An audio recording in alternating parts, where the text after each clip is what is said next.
భయపడకుము, నేను నీకు కేడెము, నీ బహుమానము అత్యధికమగునని చెప్పాను. అందుకు అబ్రాము చూడండి, ప్రభువైన యెహోవా నాకేమి ఇచ్చిననేమి అన్నాడు. ఏమన్నాడండి?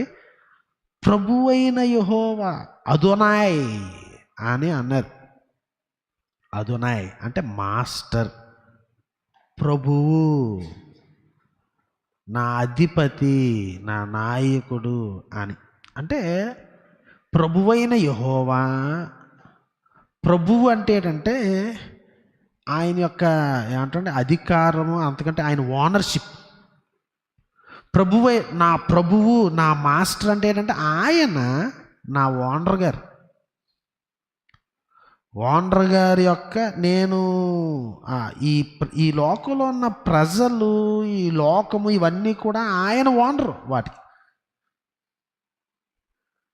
ఈ ప్రభువు అనేది రాజులకు వాడేవారు. ఇది పాత నిబంధన నుంచి కొత్త నిబంధన వరకైనా, ఈ రోజులైనా అది చాలా ప్రాముఖ్యమైన పదజాలం. లార్డ్, ప్రభువు అంటే ఓనర్ గారు అని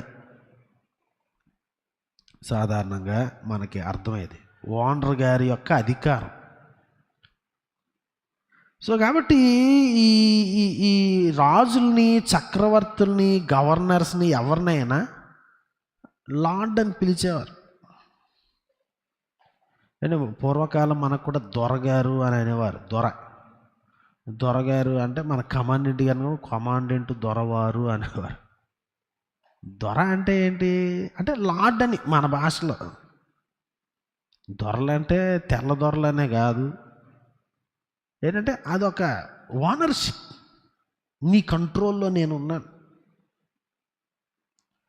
సో కాబట్టి అబ్రహాం గారు దేవుణ్ణి అర్థం చేసుకున్నటువంటిది, లేకపోతే దేవుడు తన గ్రంథం ద్వారా మనకి రివీల్ చేసిన పొలిటికల్ టైటిల్ ఏంటంటే అదోనాయ్, ప్రభువు.